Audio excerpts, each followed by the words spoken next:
Hello everyone, it's your boy Minato, and I am back question mark with some Dokkan battle news right here. So the 6th anniversary is currently ongoing on global, and yeah, I haven't uploaded in a while, but for some reason I feel like, you know what, let's do a video on this. I don't know, just whatever, guys. All right, and yeah, it's very hype times. A lot of stuff dropped for this part 2, the celebration, and let's just go over it. So of course, you know, global is getting new missions. Also, shout out to the homie Air Dokkan, the boy. What a goat right here, man. But yeah, let's continue on though. The Intense Sphere 6 Transcendent Anniversary Special Missions Part 2. And then the top legendary summon looks to be starting on the 25th. So if you look at the calendar here, right now we're on the 18th, where I am at currently, of course. And then, so it's going to be dropping in exactly 1 week from now, basically part 3. But, you know, it's nice to see them awake already set up in there. And we're also getting the top legendary summon Tons of Thanks summon ticket. So that's the tickets you've been collecting every day by logging in, doing your missions, stuff like that. By the time the banner goes up, I believe you have around like 35 tickets or so if you've done everything logged in every day. So that's going to be pretty nice, just free summons, honestly. Looking at the banner itself, mid. Do not summon on this. So, like, these two are kind of... This guy, okay, I'm explaining here if we bring them up as their LR forms right here. So when they're actually fully LR'd, for example, this guy right here, he's good, but he only really fits under the representatives of the Universe 7 team. And if you look at the representatives of the Universe 7 team, you don't really need that extra option given what we were getting in the 6th anniversary, especially since we're getting all those, Global is going to be getting all those free-to-play units and easy A's in the third part. This is not really a unit that you necessarily need. I would only say summon if you like 17. Like, if 17 is like your favorite character and you're like, damn, I love MVP 17, then you know what, go for it, dude, because at the end of the day, it's a game. You should have fun with your game. It's this Golden Freezer right here. Again, I would say it's weird. He's a little more... Like, this 17 been built up is better than him. Like, clearly, it's like, no way in hell, like, the 17 built up is not better than this guy. But this guy could be, because he's not restricted to a team, he could be around on teams. His link set is actually not that bad for an LR, considering the other types of units that have been releasing lately. Like, think of, like, the Int Goku and Piccolo. They work well with him. You know, they work well with any tournament of power, fierce battle, legendary power type unit, shocking speed as well, like Jiren, for example. So this unit isn't bad. They just have to really build up, and even when they're really built up, because they kind of, not only do they build kind of slow, because they have to get 10 attacks here, and 7 attacks to get their full key. It's only like, if we look at the full calculations, it's like, what, 189% attacking defense, which is nice. When their active skill turn, the defense is really high. But again, they take a long time to really build up to there, and they only have a great chance of really launching 2 attacks right there. And if we look at it, it's again a 70% chance to launch 2 attacks. I don't even know for sure the first one is guaranteed. So they're just like, they're not bad, but they're just odd, and then their active skill condition is weird. Just like a lot of things you can nitpick about this unit. So I wouldn't really recommend summoning for them. Either way, even if, like, you know, like, they're the best units in the game or something like that, you know, this banner is not really that great. Like, you're good, but you're old, you know, you're good, but you're old again, you're okay, you're bad, you're bad, you're bad, you're decent, you're bad, and he's okay, and you're good. So it's like, the banner's not great to summon on, and it's like a 12 feature unit banner, or 14, whatever the number is. So it's like, you really just do not want to summon on this banner at all. Just no. That's my final verdict, obviously. I mean, just no. Definitely don't do that. Just like, you know, I mean, if you want to use a ticket on it, maybe that's what I did.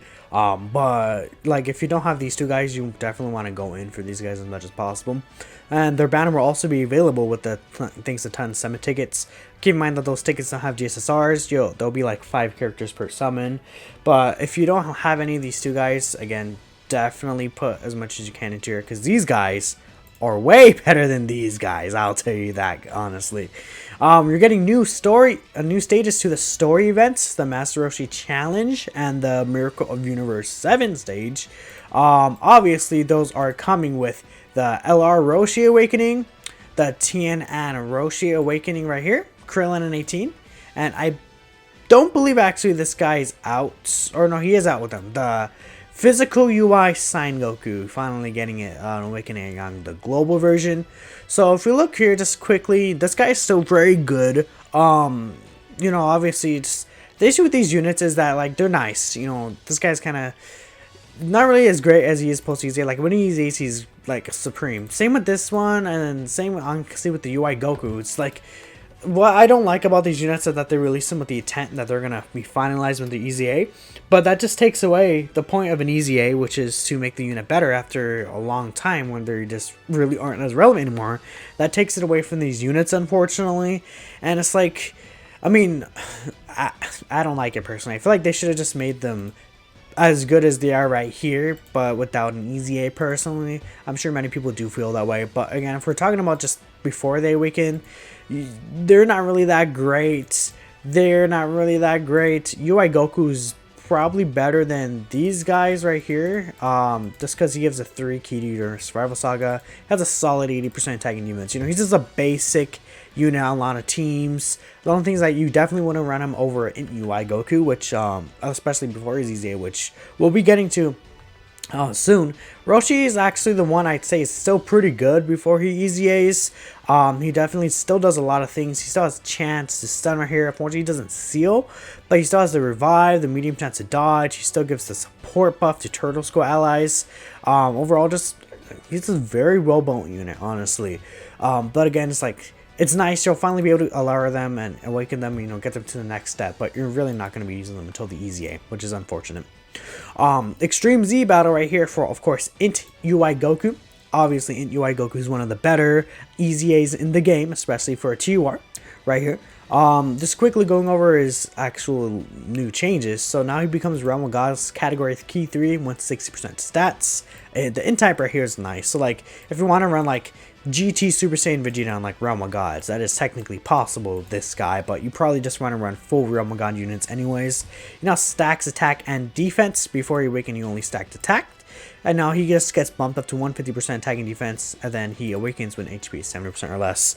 So he doesn't, obviously, doesn't do anything, but this and this is all he needs to become a really great unit because of his link set, the amount of teams he's on. Do I wish that they maybe give him like a little more like funness in his kit other than just being very basic? I do. I feel like in terms of like a unit and how fun he is, until he actually transforms, he's pretty standard, and honestly you can almost say boring with his design because he doesn't really like dodge. He doesn't like, you know, do additional attacks, do fun stuff like that. You know, he just kind of, okay, I'm there and I'm strong, which, you know, makes sense for UI Goku, but I would have liked, you know, maybe if they give him like a medium chance to dodge, imagine that.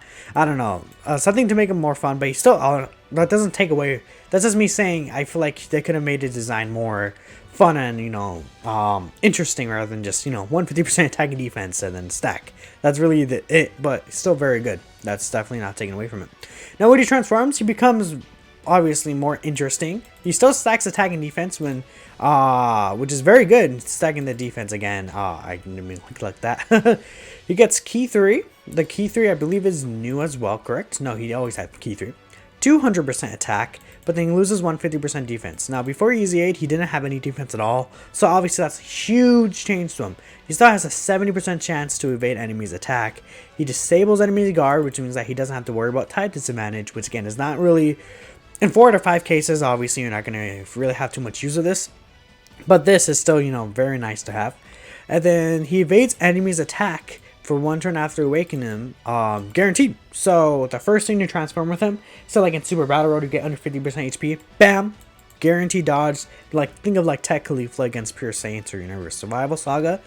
That's what this guy does, and it's very, very useful. It's a very strong utility type of thing I would say he has, just to be able to leverage that in difficult content. You know, if you're not like, even if you're not really someone that's like technically trying to be like, oh no, I run everything or stuff like that, you know, it's still very obviously good to have. I'm sure everyone knows guaranteed dodging is one of the most broken things in the game, if not like the most broken thing. And he still keeps his wonderful link state, doesn't change at all, still on all these teams. Just a very good EZA. Like like, he's definitely one of my favorite EZAs still, because I love UI Goku. Just UI Goku, how he looks, just one of my favorite things in drawing them all. But, you know, she's still a very, very strong unit. As you know, if you want to like compare him to like Super Saiyan 4s or Cooler or something, they probably are better because they start off stronger and they don't have to rely on actually awakening like UI Goku does. And that's really it. But there's definitely a lot of pros to this guy. Again, I don't too much like comparing units like that, you know. I'm more so I'm like, you know, he's good, but you know, comparing units are fun, so I guess. But that's really getting off topic there. Just a very strong, nice unit. You're also getting the new stages of the God of Destruction event. So you're getting, I believe, stages 5 to 8 right here. So you're getting against Arak right here. Arak is an int type. He can't be stunned, sealed, attack lord, or defense lord. He can lower your attack and he can dodge. I didn't really personally have too much troubles with him. I feel like he's one of the easier God of Destructions to fight. But it starts definitely getting more difficult once you get to level 6 or stage 6 against Champa. Because Champa, I believe, is the first enemy here. Yep, he's the first enemy that actually lowers your defense.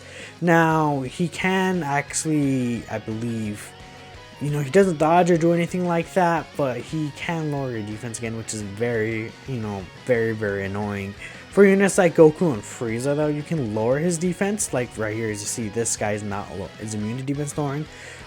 He's not. So if we're talking about like you go Goku and Frieza, you can lower his defense and get their extra passive. I mean, it'll be more so important once the EZA in part 3. But you know, that's the thing you can consider if you don't beat this boss into part 3 or something like that. You really want to be careful with this defense lowering, but again, since it's AGL, you really just run a Hybrid Saiyan Tackle to the Gohan team, and especially since he's AGL, it'll be very nice to beat him. He's definitely more so one of the difficult God of Destruction bosses, though, just because of that.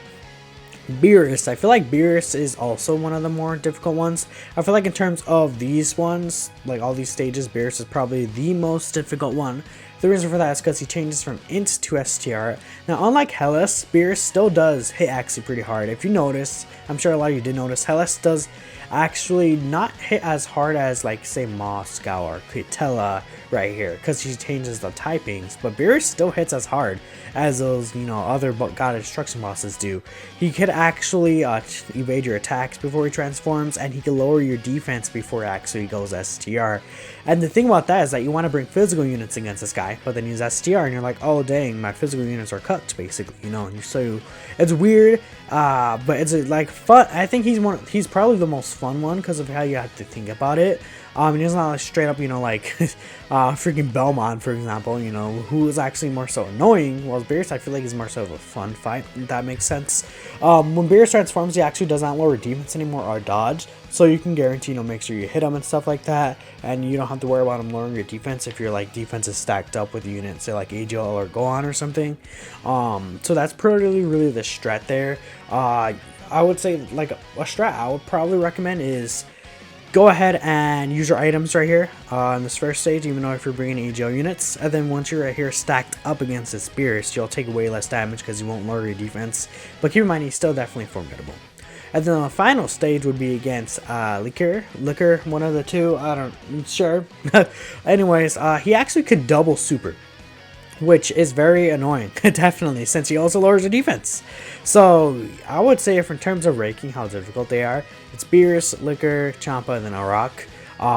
This guy's also a tech opponent, and I feel like Int right now is not really looking too good in terms of, but Blue Evolution Vegeta definitely does destroy him. You just have to try and be careful that even if Blue Evolution has high advantage against him, if he gets supered first, excuse me, and he lowers his defense, that's definitely an issue there you have to really be careful of. And again, he can also dodge right here, so he's definitely one of the, I would say, more annoying bosses. He's like a baby Belmont, honestly, because you could double super, lower your defense, stuff like that. So yeah, that's really mostly we have it to cover. We do have a second part right here. Actually, there's still a little more to cover.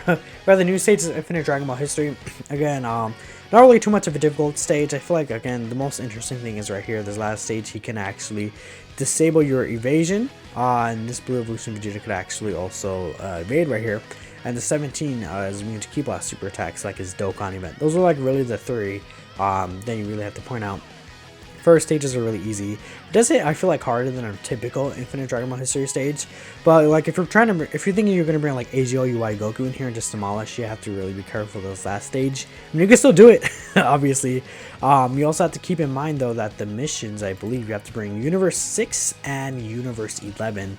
So I mean, if you have Tech Jiren, he's probably your go-to leader if you want to just beat him in one round. If not, you know, beating him in separate rounds is also fine as well. You have the co-op campaign right here, and finally 6th anniversary special friend summon. So this is the special friend summon that was in the 5th anniversary, and I believe Global also may have had it for the 4th anniversary. Essentially what happens is you have the option to get an Elder Kai, now you also have the option to get a Grand Kai and a Dozen Kai, and the actual special friend summon. And you could also have a 20,000 pool multi, 20,000 friend points, and you get really higher boosted rates for like the Elder Kais, you know, Hercule statues, you know, these LRs, which, you know, if you don't have these guys done on Global, they are gonna EZA literally in 2 days on JP. So basically what it's going to happen is actually like in an hour, so we're actually going to get a data download for JP, and then the next night after, so for me it'll be 1 a.m. on the 20th, basically the next night after, they're going to drop. So yeah, it's going to ease it pretty soon, so if you don't have them done, definitely, you know, summon here and get them done, because I'm pretty sure they're going to be pretty good. But yeah, that's all we have to cover today. Thank you guys for watching until the end. Like, share, subscribe, let me know what you think of the 6th anniversary hype right now, and other than that, I will see you all in the next one. Peace out.